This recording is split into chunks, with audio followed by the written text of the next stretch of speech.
కాకినాడ జిల్లా రౌతులపూడి మండలం సార్లంక అగ్ని ప్రమాద బాధితులకు తక్షణ సహాయంగా 25,000 రూపాయలు అలాగే పక్కా ఇల్లు కట్టిస్తామని స్థానిక ఎమ్మెల్యే సత్యప్రభారాజ భరోసా ఇచ్చారు. కూటమి ప్రభుత్వం బాధితులకు అండగా ఉంటుందని సీఎం చంద్రబాబు నాయుడు ఆదేశాల మేరకు ప్రతి ఒక్క కుటుంబానికి తక్షణ ఆర్థిక సహాయం కింద 25,000 రూపాయలు అందించి వారికి అన్ని విధాల సహాయం కల్పిస్తామని వరుపుల సత్యప్రభారాజ తెలిపారు. అగ్ని ప్రమాదం జరిగిన ప్రాంతంలో మెడికల్ క్యాంపులు ఏర్పాటు చేసి బాధితులకు ఆహారం ఎప్పటికప్పుడు అందిస్తున్నామని, వారికి పూర్తి సహకారం అధికార యంత్రాంగం ద్వారా లభిస్తుందని తెలిపారు. ఈ సందర్భంగా రాజ్యసభ సభ్యుడు సానా Satish Babu, ST commission chairman సంఘటనా స్థలానికి వచ్చి బాధితులను పరామర్శించడం జరిగింది. ప్రభుత్వం తరపు నుండి వారిని అన్ని విధాలా ఆదుకునేలా చర్యలు చేపడతామని మీడియా ముఖంగా తెలియజేశారు. మరింత సమాచారం మా ప్రతినిధి నాని అందిస్తారు. మన ముందు ఎస్టీ కమిషన్ చైర్మన్ గారు కూడా మనం ఉండడం జరిగింది. సార్ నాడు తెలుసుకుందాం. సార్, మీరు ఇక్కడికి సందర్శించడం ఒక విషయం, ఘన విషయం అయితే ఎమ్మెల్యే గారు ఏ విధంగా మీకు ఏ వివరాలు అధికారులు అడిగి ఏ విధాలు తెలుసుకున్నారు, అలాగే మీకు స్థానికులు ఏమి విజ్ఞాపనలు మీకు చేశారు,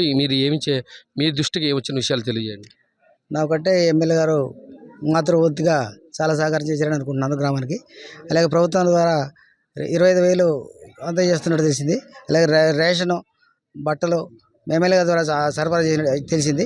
కాబట్టి మా దృష్టికి వచ్చినట్టు నేను శాశ్వత గృహాలు నిర్మించాలని ఆలోచిస్తున్నాం. ప్రభుత్వం తెలియజేసి ఈ 33 కుటుంబాలే కాకుండా మొత్తం టోటల్గా ఈ గ్రామాల్లో 56 గ్రామాల ఇల్లు ఉన్నట్టు తెలిసింది. 50 అన్ని ఇళ్ళకు కూడా ఖచ్చితంగా శాశ్వత గృహాలు నిర్మించేలాగా ప్రభుత్వాన్ని కోరి ప్రభుత్వం నుంచి శాంక్షన్ చేసే అవకాశం ఉంది. చేయించాలని కోరుకుంటున్నాను.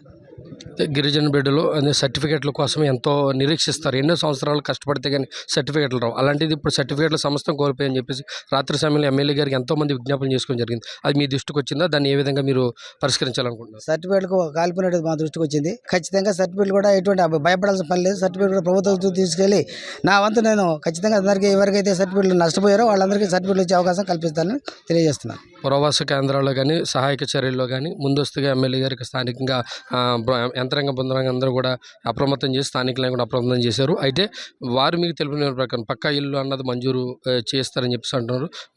మీ దృష్టిలో ఆ విషయాన్ని ఏ విధంగా?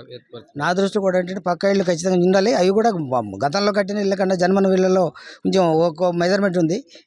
మెజర్మెంట్ పెంచి ఇక్కడ శాశ్వత గృహాలు నిర్మించాలని ఆలోచనతో నేను ప్రభుత్వం తెలియజేస్తాను. ఖచ్చితంగా ఆ విధంగానే ఇల్లు నిర్మించేలాగా చర్య తీసుకున్నాను. ప్రస్తుతం సార్లంక గ్రామంలో మనం ఉన్నాం. ఎందుకంటే రాత్రి సుమారు 12 గంటల వరకు కూడా మన మధ్య ఉండి ప్రజల సంక్షేమాన్ని ప్రతి కావాల్సిన సహాయక చర్యలన్నీ చేపట్టిన మేడం గారు మన దగ్గర ఉన్నారు. ఉదయకాలమే మినిమం 8:30 కాలంలో కూడా ఇక్కడ సమీపంలో వచ్చి వారికి కావాల్సిన చక్కని సహాయాలు అనేది అందించి వాళ్ళకు ఒక భరోసాని ఇచ్చారు. రాత్రి వాళ్ళు మనోధైర్యం నింపి ఇప్పుడు మన ముందు మాట్లాడారు. మేడం గారిని అడిగి తెలుసుకుందాం అసలు ప్రభుత్వం నుంచి ఈ యొక్క విధానాలు కొనసాగించారు, అలాగే మేడం గారు సొంతంగా ఏ విధానాలు చేశారు అన్నది కూడా అడిగాం. నమస్తే మేడం, మీరు ఉదయకాలం నైట్ అంతా కూడా రాత్రి అంతా కూడా ఎమ్మెల్యే లేని విధంగా సహాయక చర్యల్లో కానీ లేదంటే వాళ్ళకి మనోధైర్యం నింపడంలో కానీ మీరు ఎంతో కీలక పాత్ర వహించారు. ఎందుకంటే అది మీకు మాత్రమే ఒక తల్లి ప్రేమని మీరు కనబరిచారని చెప్పేసి వీళ్ళందరూ చెప్తున్నారు. అయితే మేడం, ఇప్పుడు మీరు ఏమేమి వాళ్ళకి చేయదలిచారు, ఏమేమి వాగ్దానాలు ఇచ్చారు? జరిగిన విషయం అయితే చాలా బాధాకరమైన విషయం. కానీ దాని నుంచి బయటకు వచ్చి మేము వాళ్ళందరికీ కూడా ఒక ధైర్యాన్ని ఇవ్వడం జరిగింది రాత్రి నుంచి కూడా.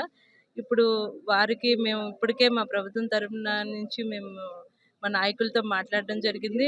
సీఎం గారు కూడా ఎంపీ గారి ద్వారా మాకు ఇక్కడ వచ్చి మీరు అందరూ ధైర్యంగా చెప్పండి అన్నారు. తక్షణ సహాయం ఇప్పుడు అర్జెంటుగా వారికి తక్షణ సహాయాన్ని కుటుంబానికి 25,000 రూపాయలు, అదే రైస్ బ్యాగ్ ఇవ్వడం జరుగుతుంది. అదేవిధంగా మేము కూడా వారికి ఈ దుప్పట్లు, చీరలు అన్నీ పంచిపెట్టడం జరిగింది. వారికి ఇవన్నీ కూడా ఈ 4 రోజులకి మేము అంతా పర్ఫెక్ట్గా వాళ్ళకి ఒక అన్నీ చేసి లోపు మాత్రమే చేయడానికి 4 రోజులకి సహాయం చేయడం జరిగింది. సీఎం గారు కూడా ముందు అర్జెంటుగా ఇచ్చేసి తర్వాత పక్కా ఇల్లులు అన్నీ కూడా ఏర్పాటు చేస్తాం పక్కగా. ఇక్కడ నుంచి మేము వేరే దానికి షిఫ్ట్ చేద్దాం అనుకున్నా కూడా వారందరూ కూడా ఇక్కడ ఉన్న వారికి ఉన్న అనుబంధంతో ఇక్కడ వెళ్ళడానికి ఇష్టపడట్లేదు. మేము ఎంత చెప్పినా కూడా అందుకని కూడా దానికి కూడా ఈ నిన్నటికి అర్జెంటుగా టెంట్ వేయడం జరిగింది. కానీ రేపటికి మేము ఒక షెడ్ కింద వేయించి అందులో పెట్టి 4 రోజులు అందులో పెడదామని అనుకుంటున్నాం. మీరు సీఎం గారి దృష్టికి అలాగే మంత్రుల దృష్టికి మీరు తీసుకెళ్ళినప్పుడు వారి స్పందన ఏముంది మేడం? ఎందుకంటే రాత్రి సమయంలోనే మా మీడియా ఎదుర్కొంటానే మీరు తక్షణ సహాయం గురించి మాట్లాడడం జరిగింది. అలాగే ప్రభుత్వం త్వరగా అంటే మీరు స్పందించారు. ప్రభుత్వం మీ దగ్గర నుంచి అదే సీఎం గారు అవని లేదా మంత్రులు ఏ విధంగా స్పందించారు? ముందుగా విషయం తెలిసిన వెంటనే ఇక్కడ లోకల్ నాయకుల్ని ఇక్కడికి పంపించడం జరిగింది. ఎందుకంటే ఇక్కడ సిగ్నల్స్ అవి ఉండవు కాబట్టి మనకి ఏంటి జరుగుతుందని మేము వచ్చేలోపే ముందుగా ఎంఆర్ఓ గారికి విషయం చెప్పాము. వారు కూడా వెంటనే సిబ్బందిని అందరినీ పంపించారు. కలెక్టర్ గారి దృష్టిలో పెడితే వెంటనే మేము ఉండగానే రాత్రి ఆర్డీఓ గారిని పంపించడం జరిగింది. ఇక్కడికి వచ్చేలోపే నేను సీఎం గారికి వారి ఆఫీస్‌కి కూడా ఈ జరిగిన విషయం చెప్పడం జరిగింది. వెంటనే వారు కూడా స్పందించి మాకు వెంటనే మేము రాత్రి నుంచి కూడా ఫాలోఅప్ చేయిస్తున్నారు మాకు. వారికి ఏమి ఇబ్బంది పడొద్దని చెప్పండి. ఏదైతే ఈ రేషన్ కార్డులు అయితే ఆధార్ కార్డులు మెయిన్ ఇక్కడున్న ప్రాబ్లమ్ ఎస్టీ సర్టిఫికేట్లు. వాళ్ళకి పాపం సర్టిఫికేట్లు కాలిపోయినాయి. అవి మళ్ళీ మాకు వస్తాయో లేదో అవేమీ కూడా అధైర్యపడొద్దని చెప్పండి. మన తరపున మన ప్రభుత్వం తరపున పూర్తిగా వారికి అండగా ఉంటామని చెప్పమని వారందరూ కూడా నాకు వెంటనే స్పందించారు. నేను మాట్లాడిన వెంటనే కూడా వారిచ్చిన ధైర్యంతోటే నేను ఇక్కడ వీరికి ధైర్యంగా అన్ని చేయగలుగుతున్నాను. రాత్రి మీరు యంత్రాంగాన్ని అంతా కూడా అప్రమత్తం చేశారు. అలాగే స్థానికంగా ఉన్న ఆండ్రూస్ కంపెనీ వారు కూడా మీరు ఎప్పుడైతే చెప్పిన వెంటనే స్పందించి మొదట వాటర్ ట్యాంకులు పంపించి వారు ఎంతో సహాయక చర్యల్లో బాగున్నారు. ఎందుకంటే రాత్రి అడిగిన ప్రకారం ఏంటంటే ఎమ్మెల్యే గారు మాకు సూచించిన విధానం ప్రకారం మేము ఎందుకు కూడా చేయడం జరిగిందని చెప్పేసి అంటున్నారు. దానికి వాళ్ళ పట్ల మీ అగ్నిపాపక సిబ్బంది వచ్చేలోపు ఇక్కడున్న వెంటనే మేము ఇన్ఫార్మ్ చేయగానే వారు కూడా వాటర్ ట్యాంకులు పంపించడం జరిగింది. ఇక్కడ ఏదైతే ఉన్నారో మైనింగ్ వారి తరపున సిబ్బందిని కూడా వారు పంపించి రాత్రి కూడా వారికి ఆహారాన్ని ఇక్కడే మేము కింద నుంచి ఇక్కడ మేము వంట చేయించి వారికి అందించడం జరిగింది. భోజన సదుపాయాలు వారు అన్ని విధాలా కూడా ఇక్కడ సిబ్బంది కూడా వచ్చి మేము వచ్చేలోపే నాయకులతో కూడా వారు కూడా వచ్చి ఇక్కడ అన్నీ కూడా మంటలు ఆర్పడంలో కూడా అందరూ పాలు పంచుకున్నారు. ప్రతి ఒక్కరూ కూడా వారు పూర్తిగా సహకరిస్తున్నారు మాకు. కొన్ని అపోహలు కొన్ని అనుమానాలు అన్నట్టు రేకెత్తిస్తున్నారు. అయితే విషయం ఏంటంటే మీకు అధికారులు ఏ విధంగా అంటే అధికారులు ఏ విధంగా సూచించారు? మన ఫైర్ యాక్సిడెంట్ కిందనే దీన్ని పరిగణ చేశారు, లేకపోతే వేరే కథనాలు వస్తాయి, దానికి మీరు ఫుల్ స్టాప్గా ఏం చెప్పాలనుకుంటున్నారు?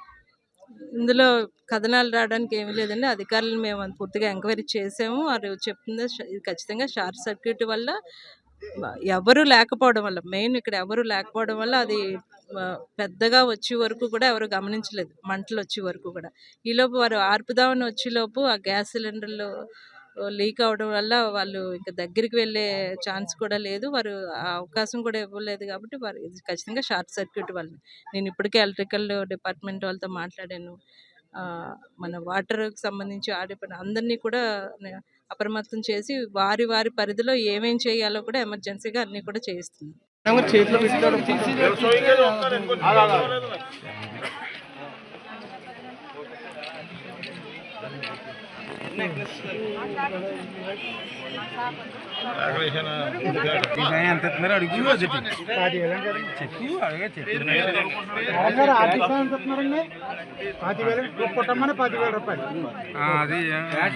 ఘోరమైన అగ్ని ప్రమాదం జరిగింది సార్లంక హ్యామ్లెట్లో రౌతులపూడి మండలంలో పత్తిపాడు నియోజకవర్గంలో.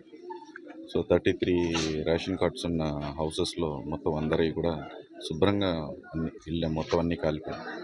మన ఎమ్మెల్యే గారు ఇక్కడే ఉండి రాత్రి నుంచి కూడా వాళ్ళకి కావాల్సిన అన్ని దుప్పట్లు కానివ్వండి, బెడ్షీట్స్ కానివ్వండి, లేకపోతే వాళ్ళకి ఫుడ్ కానివ్వండి, మెడికల్ క్యాంప్ కానివ్వండి అన్నీ ఏర్పాటు చేయడం జరిగింది.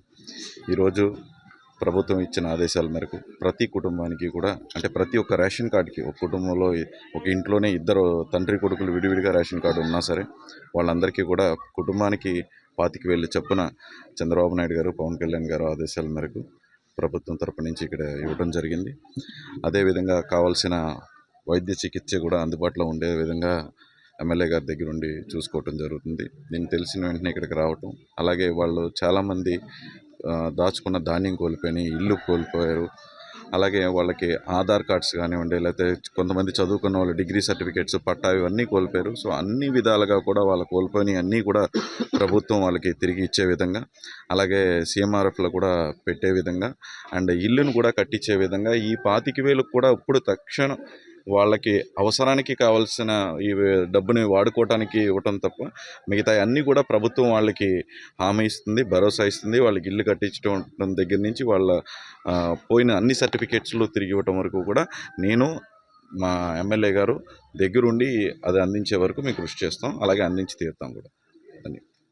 అధికార యంత్రాంగం ఆర్డీఓ గారు, అలాగే ఇక్కడ ఉన్న ఎంఆర్ఓ, ఎండిఓలు అండ్ ముఖ్యంగా ఎప్పుడు ఏ ఒక ఆపద వచ్చినా సరే ముందుండి ఇచ్చేసే విధంగా మా జన సైనికులు అండ్ కూటమి నాయకులు, టీడీపీ నాయకులు, కూటమి నాయకులు అందరూ కూడా ఇక్కడే ఉండి మీరందరూ చూడొచ్చు. వాళ్ళు రాత్రి నుంచి ఇక్కడే ఉండి వాళ్ళతో పాటే భోజనాలు చేస్తూ వాళ్ళకి ఏ ఇబ్బంది లేకుండా చూసుకునే విధంగా పార్టీ అంటే ప్రభుత్వానికి అతీతంగా పార్టీలు కూడా ఈ సేవా కార్యక్రమంలో పాల్గొన్నారు. ధన్యవాదాలు అందరికీ కూడా నా హృదయపూర్వక ధన్యవాదాలు.